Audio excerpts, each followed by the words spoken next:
Saya mau nanya, boleh? Boleh ya? Walaupun maskeran dijawab ya. Insyaallah. Nah, kira-kira pengen hidupnya enak atau hidupnya susah? Alhamdulillah, jawaban yang di rumah juga sama. Pengen hidupnya enak. Kalau kita itu lagi ngangkat beras 100 kilo, kira-kira berat atau ringan? Berat.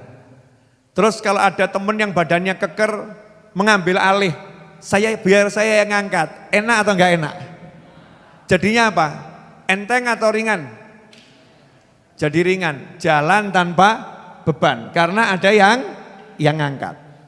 Sekarang saya mau nanya, kalau kita tidur banyak dosa, bangun enggak punya dosa, mau tidak?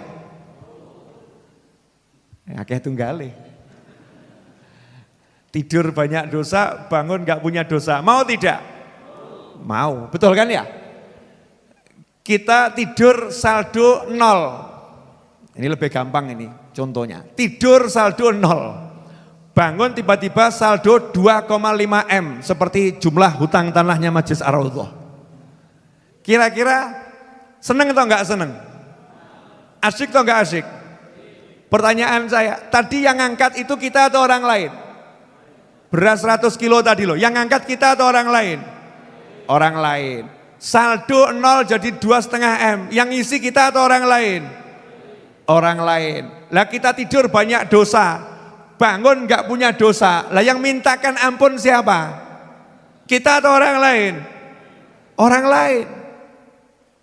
Orang lain.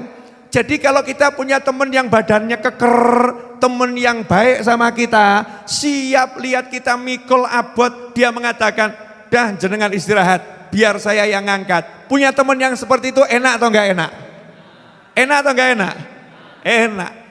Punya teman yang kaya raya, duitnya banyak, tahu saldo kita 0. Enggak usah disuruh, tiba-tiba kirim transfer ke nomor rekening kita, sejumlah yang kita butuhkan bahkan lebih. Punya teman yang seperti itu enak atau enggak enak? Enak atau enggak enak? Nah, makanya simak sabda Nabi Muhammad SAW. Ya. Ar-rajulu ala dini khalilihi falyandur ahadukum man yukhalil. Seseorang itu dia cara hidupnya seperti cara hidup beragama temannya. Maka hendaknya kamu kalau mau cari teman, falyandur ahadukum ala khalil man yukhalil. Hendaknya kamu lihat ini temanmu siapa? Temanmu siapa? Cari teman yang baik. Ngaten loh. Kita itu kan diajari sama guru-guru kita kalau habis subuh itu ya. Contoh sederhana, suruh baca apa? Astaghfirullah lil mu'minina wal mu'minat. Ya Allah tolong ampuni mukminin wal mukminat. Enggak disebutkan loh. Ya Allah ampuni mukminin dan mukminat yang sholat, enggak. Ya Allah ampuni mukminin dan mukminat yang puasa, enggak.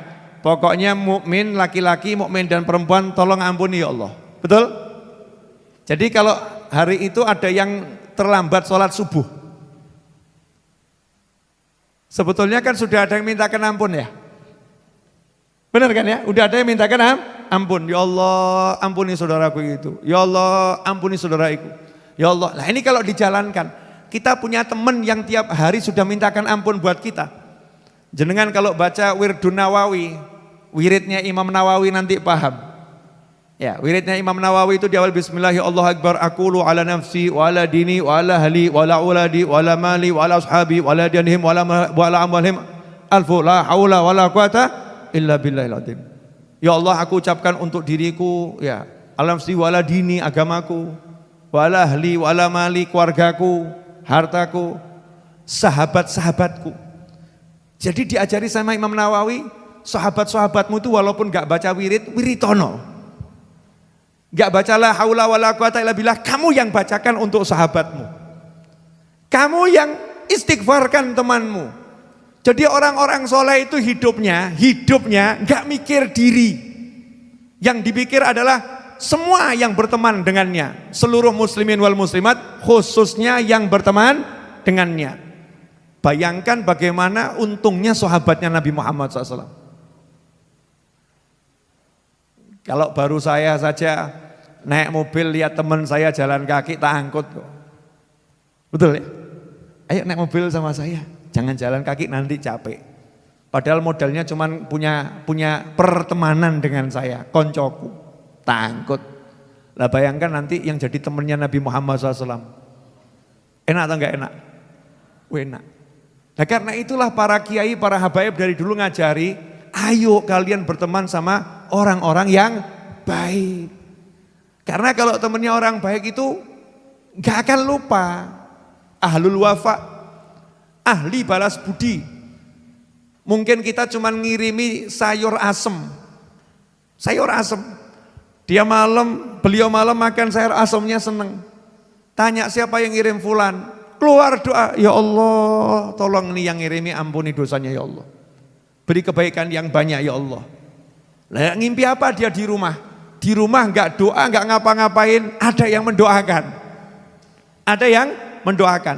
Lah ini loh pertemanan dengan orang soleh. Di dunia sudah menguntungkan, apalagi di akhirat. Sampai di sini udah paham belum ini? Paham maksud saya enggak kira-kira? Jadi ada cara enak, ada cara mudah. Biar kita itu bisa sampai derajat yang tinggi, enggak susah, enggak repot. Judulnya cari teman yang soleh. Karena itu kalau kita perhatikan, zaman kiai-kiai dahulu mesti membina pertemanan. Mbah Hasyim Asy'ari rahimahullah dengan gurunya ya Khalil Al-Bangkalani, ya guru, ya teman. Ya guru ya teman. Cek itu ulama-ulama itu pasti punya teman yang saling mendoakan. Makanya sampai-sampai dikatakan seorang sufi berkata kepada sufi yang lain, seorang guru berkata kepada guru yang lain, definisi murid kamu itu seperti apa? Oh, murid itu buat saya adalah dia yang mendoakan agar muslim yang lain tidak masuk neraka. Nah itu murid saya. Yang amal soleh banyak, biar muslim yang lain tidak masuk neraka. Itu baru murid saya. Oh begitu. Jadi murid itu buat kamu kalau orang yang sudah amal soleh banyak, kemudian niatnya biar saudaranya tidak masuk neraka. Nah kalau jenengan pripun? Wah kalau saya enggak seperti itu. Nah bagaimana? Murid saya itu syaratnya nanti kalau udah sampai akhirat dan jatahnya dia masuk surga, dia harus survei ke neraka. Cari ada enggak muslim yang masuk neraka. Kalau ada, dia minta sama Allah Ta'ala agar yang di neraka itu dikeluarkan, dia sebagai gantinya. Itu murid saya. Ini kalau punya teman yang begini enak enggak ini? Enak ya. Makanya Al-Habib Abu Bakar bin Abdullah bin Thalib Al-Attas radhiyallahu anhu berkata kepada Habib Ali Al-Habsyi Shahibul Maulid Simtudurar, wahai Ali, kamu enggak usah capek-capek amal. Walaupun amalnya banyak. Habib Ali itu kalau sholat taraweh setiap taraweh 10 juz. Jadi 3 hari sekali khatam Al-Quran. Ini salah satu amalnya kalau Ramadan. Amalnya banyak. Tapi pesannya gurunya nggak usah capek-capek. Gunakan waktumu untuk belajar, mengajar itu. Jadi bukan untuk sholat malam yang banyak, bukan. Tapi belajar, mengajar. Gurunya ngomong, jangan khawatir. Saya sudah amal turah-turah saya siapkan buat kamu. Saya udah amal yang banyak saya niatkan buat kamu. Masya Allah. Nah ini kalau kita punya teman yang begini, guru yang begini enak atau enggak enak? Ngaten. Ini kalau bab amal mungkin kurang masuk. Pemirsa, kalau misalnya kita punya teman ngomong begini, dah kamu enggak usah capek-capek kerja, duduk manis sama saya udah kerja capek-capek, duit saya banyak, wes butuh mau tak kei, enak atau enggak enak? Enak pol. Nah kalau dalam urusan dunia enaknya seperti itu, urusan akhirat lebih enak. Dan orang-orang soleh itu begitu. Orang-orang soleh itu akan berjuang menyelamatkan seluruh umat manusia, khususnya yang punya hubungan pertemanan dengannya. Contoh, ya ini buat yang percaya ya, yang nggak percaya jangan tonton tayangan ini. Ya karena nanti kalau nggak percaya jadinya nonton, wah masuk akal, nggak masuk akal dan lain sebagainya. Ini kisah tentang Sidi Syekh Abdul Qadir Al-Jilani radhiyallahu anhu. Ya. Tapi ini juga bersumber dari apa yang dijalankan Nabi Muhammad SAW. Sayyidina Syekh Abdul Qadir Al-Jilani radhiyallahu anhu pernah dimintai tolong untuk mendoakan seseorang yang lagi disiksa di kubur. Jadi suara siksa kuburnya sampai terdengar. Mesti ada yang batin, kok iso krungu?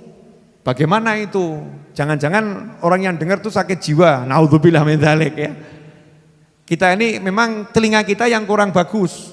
Sahabatnya Nabi Muhammad SAW itu dalam hadis dikatakan, kunna, kami biasa mendengar makanan yang kami makan itu sedang bertasbih.